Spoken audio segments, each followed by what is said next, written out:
السلام علیکم سامعین، صحابہ سیریز کے اس حصے میں آج ہم ایک ایسے صحابی کے بارے میں بات کریں گے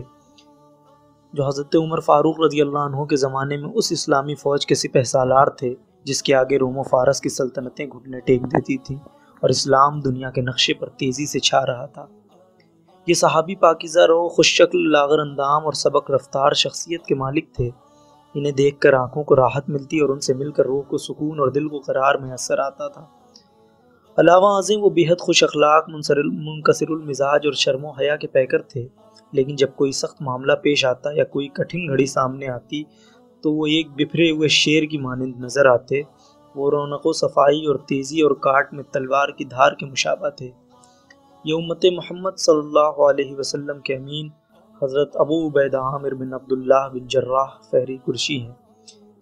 حضرت عبداللہ بن عمر رضی اللہ عنہما ان کی تعریف کرتے ہوئے کہتے ہیں، قریش کے 3 آدمی سب سے زیادہ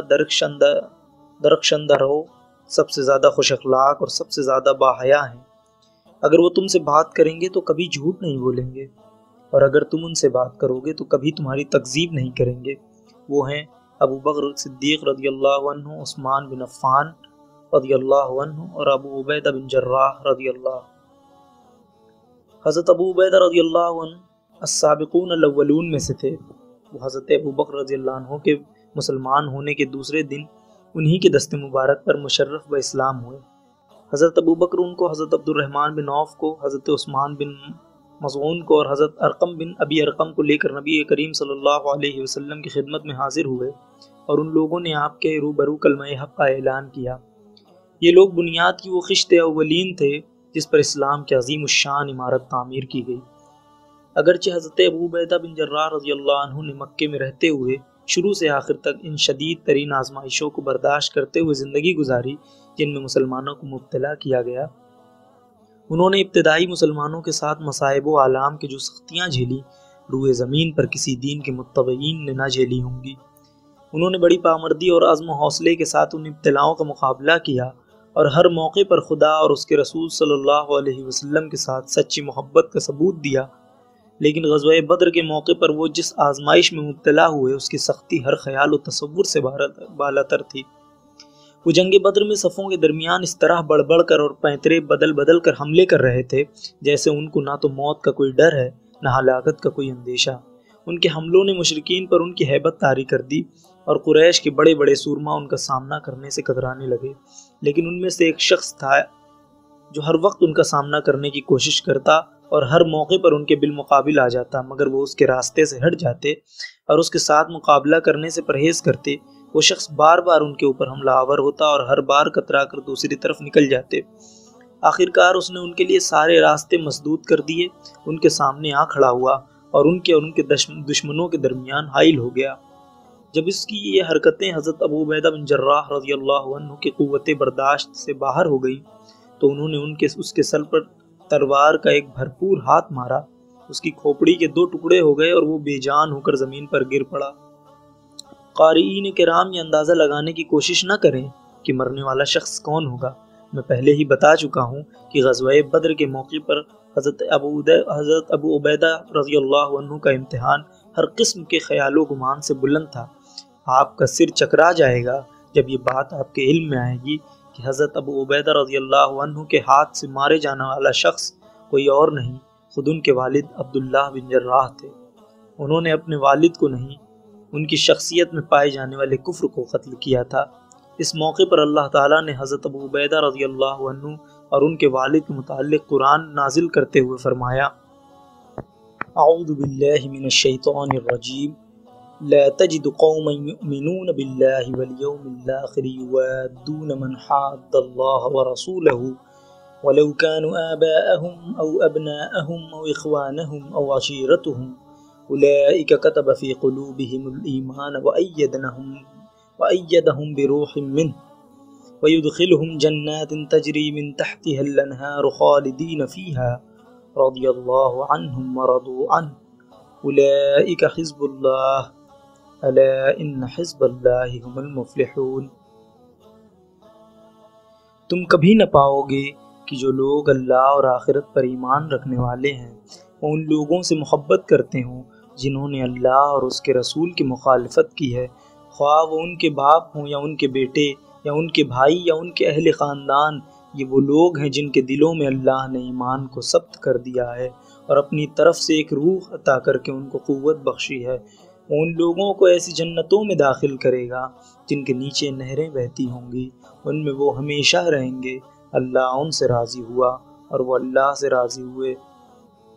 وہ اللہ کی پارٹی کے لوگ ہیں، خبردار رہو، اللہ کی پارٹی والے ہی فلاح پانے والے ہیں۔ حضرت ابو عبیدہ رضی اللہ عنہ کی طرف سے اس بات کا صادر ہونا کچھ حیرت انگیز اور تعجب خیز نہ تھا۔ وہ اپنی قوت ایمانی، دینی نصح اور خیر و خواہی اور امت محمدیہ کے لیے امانت داری کے اس مقام بلند پر فائز تھے کہ بہت سے لوگوں کی رشک آمیز نگاہیں ان کی طرف اٹھتی رہتی تھیں۔ محمد بن جعفر نے بیان کیا ہے کہ ایک بار نصارہ کا ایک وفد رسول اللہ صلی اللہ علیہ وسلم کی خدمت میں باریاب ہوا اور اس نے آپ صلی اللہ علیہ وسلم سے درخواست کی کہ ابو القاسم، آپ ہمارے ساتھ اپنے اصحاب میں سے کسی ایسے شخص کو بھیجیے جس کو آپ ہمارے لیے پسند کرتے ہوں، تاکہ وہ ہمارے درمیان ان جائیدادوں کا فیصلہ کرے جن کے بارے میں ہمارے اندر اختلاف پیدا ہو گیا ہے۔ تو رسول اللہ صلی اللہ علیہ وسلم نے فرمایا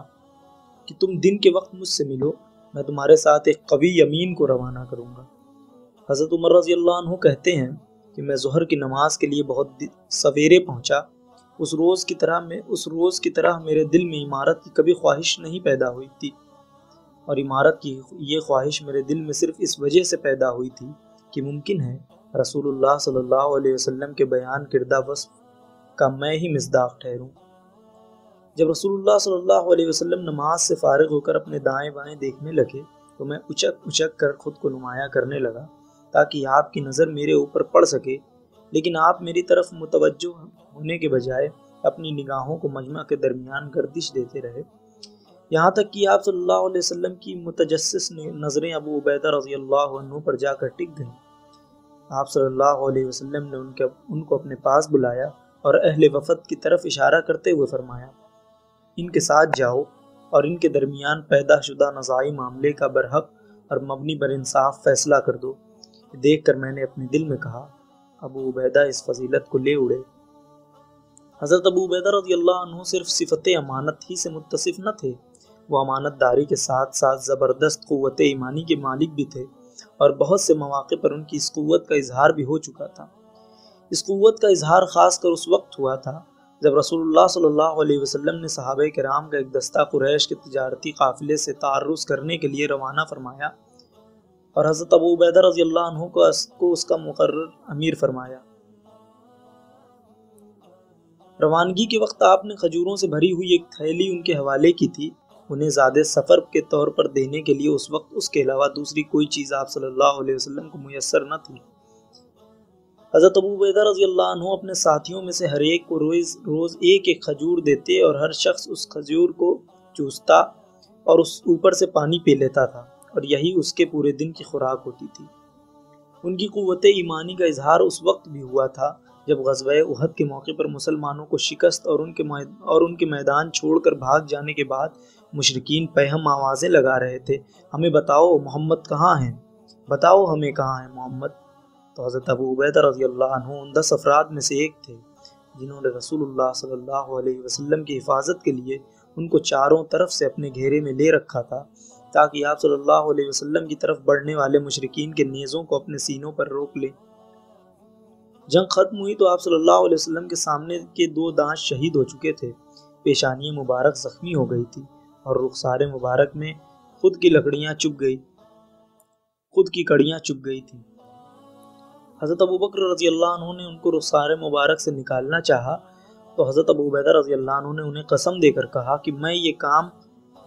خود کروں گا، اور انہوں نے چھوڑ دیا کہ ابو عبیدہ یہ خدمت انجام دیں۔ حضرت ابو عبیدہ رضی اللہ عنہ کو یہ اندیشہ تھا کہ اگر وہ ان کڑیوں کو ہاتھوں سے نکال کر کھینچتے ہیں تو آپ صلی اللہ علیہ وسلم کو تکلیف ہوگی، اس لیے انہوں نے ایک کڑی کو دانتوں سے مضبوطی کے ساتھ پکڑا اور زور لگا کر کھینچا تو وہ باہر آ گئی، مگر ساتھ ہی ان کا ایک دانت بھی ٹوٹ گیا۔ پھر انہوں نے دوسری کڑی کو بھی اپنے دانتوں کی مضبوط گرفت میں لے کر زور لگایا، کڑی پیشانی مبارک سے نکل گئی، مگر ان کا دوسرا دانت بھی ٹوٹ کر الگ ہو گیا۔ حضرت ابو بکر صدیق رضی اللہ عنہ کہا کرتے تھے کہ ابو عبیدہ ان لوگوں میں سے سب سے اچھے ہیں جن کے آگے کے دانت ٹوٹے ہوئے ہوں۔ حضرت ابو عبیدہ رضی اللہ عنہ شروع سے آخر تک تمام غزوات میں حضور اکرم صلی اللہ علیہ وسلم کے ہم رکاب رہے، اور جب سقیفہ بنی ساعدہ کا موقع آیا جس موقع پر حضرت ابو بکر صدیق رضی اللہ عنہ کے دست مبارک پر خلافت کی بیعت کی گئی تھی، تو حضرت عمر بن خطاب رضی اللہ عنہ نے حضرت ابو عبیدہ رضی اللہ عنہ سے کہا کہ اپنا ہاتھ بڑھائیے، آپ کی بیعت کروں، اس لیے کہ میں نے رسول اللہ صلی اللہ علیہ وسلم کو آپ سے یہ کہتے ہوئے سنا ہے کہ ہر امت کا ایک امین ہوتا ہے اور ہماری امت کے امین تم ہو۔ تو انہوں نے جواب دیا کہ میں اس شخص سے آگے بڑھنے کی جرات کیسے کر سکتا ہوں جس کو رسول اللہ صلی اللہ علیہ وسلم نے ہم مسلمانوں کا امام بنایا، اور آپ صلی اللہ علیہ وسلم کی وفات تک وہ ہماری امامت کرتا رہا، اور اس کے بعد جب حضرت ابو بکر صدیق رضی اللہ عنہ کے دست مبارک پر خلافت کی بیعت ہو گئی تو حضرت ابو عبیدہ حق و صداقت کے معاملے میں ان کے بہترین خیر خواہ اور خیر و فلاح میں ان کے قابل اعتماد معاون ثابت ہوئے۔ پھر جب حضرت ابو بکر صدیق رضی اللہ عنہ نے اپنے بعد حضرت عمر بن خطاب رضی اللہ عنہ کے لیے خلافت کی وصیت کی اور اس کی ذمہ داریاں ان کے سپرد کی، تو حضرت ابو عبیدہ رضی اللہ عنہ نے مکمل طور پر ان کی اطاعت کی اور ایک مرتبہ کے علاوہ کبھی ان کے حکم کی خلاف ورزی نہیں کی۔ وہ کون سا موقع تھا جب حضرت ابو عبیدہ رضی اللہ عنہ نے خلیفۃ المسلمین کے حکم کی خلاف ورزی کی تھی؟ ہوا یہ کہ جس زمانے میں وہ شام کے علاقے میں لشکر مجاہدین کی قیادت فرما رہے تھے اور ایک کے بعد دیگر فتح و کامرانی کے جھنڈے گاڑے ہوئے اپنے پورے علاقے کو فتح کرتے ہوئے ایک طرف مشرق میں دریائے فرات اور دوسری جانب شمال میں ایشیائے کوچک تک پہنچ گئے، شام میں اچانک طاعون کی زبردست اور غیر معمولی وبا پھوٹی جس نے بے شمار انسانوں کو اپنے بھیانک خونی پنجے میں جکڑ لیا، اور دیکھتے دیکھتے ان گنت انسان لقمۂ اجل بن گئے۔ حضرت عمر رضی اللہ عنہ کو اس کا علم ہوا تو وہ سخت تشویش میں مبتلا ہو گئے، اور انہوں نے ایک قاصد کو اس پیغام کے ساتھ ابو عبیدہ رضی اللہ عنہ کی خدمت میں روانہ کیا کہ اچانک مجھے ایک ضرورت پیش آ گئی ہے جس میں میرے لیے آپ سے مشورہ کرنا ناگزیر ہے۔ میں آپ کو قسم دیتا ہوں کہ اگر میرا خط آپ کے پاس رات کے وقت پہنچے تو صبح کا انتظار کیے بغیر عازم سفر ہو جائیے، اور اگر دن کو ملے تو شام ہونے سے پہلے رخصت سفر باندھ لیجیے۔ حضرت ابو عبیدہ رضی اللہ عنہ کو جب حضرت عمر کا یہ خط ملا تو انہوں نے فرمایا، مجھے معلوم ہے کہ امیر المومنین کو مجھ سے کیا ضرورت ہے، وہ ایک ایسے شخص کو بچانا چاہتے ہیں جو بچنے والا نہیں ہے۔ پھر انہوں نے ان کے جواب میں لکھا، امیر المومنین، میں سمجھ گیا کہ آپ کو مجھ سے کیا ضرورت ہے۔ میں مسلمانوں کے لشکر میں اپنے دل میں اس قسم کی کوئی خواہش نہیں پاتا کہ میں اپنے آپ کو اس وبا سے محفوظ کر لوں جس میں یہ سب لوگ مبتلا ہیں۔ میں اس وقت تک ان سے الگ نہیں ہو سکتا جب تک کہ اللہ تعالیٰ میرے اور ان کے بارے میں اپنا فیصلہ نافذ نہیں کر دیتا۔ اس لیے جب میرا یہ خط آپ کو ملے تو آپ مجھے اپنی قسم سے بری کر دیجئے اور مجھے یہاں ٹھہرنے کی اجازت مرحمت فرما دیجئے۔ حضرت عمر رضی اللہ عنہ نے یہ خط پڑھا تو رونے لگے اور ان کی آنکھوں سے بے اختیار آنسو جاری ہو گئے۔ حاضرین نے ان کی شدت گریہ کو دیکھ کر پوچھا کہ کیا ابو عبیدہ رضی اللہ عنہ کا انتقال ہو گیا؟ تو انہوں نے جواب دیا کہ نہیں، ان کا انتقال نہیں ہوا ہے، مگر موت ان سے زیادہ دور نہیں ہے۔ حضرت عمر رضی اللہ عنہ کا یہ اندیشہ غلط نہیں تھا، اس لیے کہ اس کے کچھ ہی دنوں کے بعد وہ طاعون میں مبتلا ہو گئے، اور جب ان کی موت کی گھڑی قریب آئی تو انہوں نے اپنی فوج کو وصیت کرتے ہوئے فرمایا، میں تم لوگوں کو ایک وصیت کر رہا ہوں، اگر اس پر عمل کرو گے تو ہمیشہ خیر و فلاح پر قائم رہو گے۔ دیکھو، نماز قائم کرو، ماہ رمضان کے روزے رکھو، صدقہ و خیرات کرتے رہو، حج اور عمرہ ادا کرو، آپس میں ایک دوسرے کو حق کی نصیحت کیا کرو، اپنے عمراء کے ساتھ خیر خواہی کرو، ان کے ساتھ خیانت اور فریب سے کام نہ لو، اور دنیا تم کو دھوکے میں نہ ڈالے، اس لیے کہ اگر آدمی کو ہزاروں سال کی طویل زندگی بھی مل جائے تب بھی اس کے لیے اس انجام سے دوچار ہونا ضروری ہے جس سے اس وقت میں دوچار ہوں۔ السلام علیکم ورحمۃ اللہ وبرکاتہ۔ پھر انہوں نے حضرت معاذ بن جبل رضی اللہ عنہ کی طرف متوجہ ہوئے اور فرمایا، معاذ، میرے بعد لوگوں کو نماز تم پڑھاؤ گے، اور تھوڑی دیر بعد طائر روح قفص انصری سے پرواز کر گیا۔ انا للہ و انا الیہ راجعون۔ انتقال کے بعد حضرت معاذ بن جبل رضی اللہ عنہ نے ان کو خراج عقیدت پیش کرتے ہوئے فرمایا، لوگوں، تم ایک ایسے شخص کی موت کے صدمے سے دوچار ہو کہ باخدا میں نے آج تک کسی ایسے شخص کو نہیں دیکھا جو اس سے زیادہ مخلص و پاک طبیعت اور اس سے زیادہ شر و کینہ سے دور ہو، نہ میں نے کسی ایسے شخص کو دیکھا ہے جو اس سے زیادہ آخرت سے محبت کرنے والا اور مسلم عوام کا خیر خواہ ہو۔ اس کے لیے اللہ تعالیٰ سے رحم کی دعا کرو، اللہ تعالیٰ تمہارے اوپر رحم فرمائے۔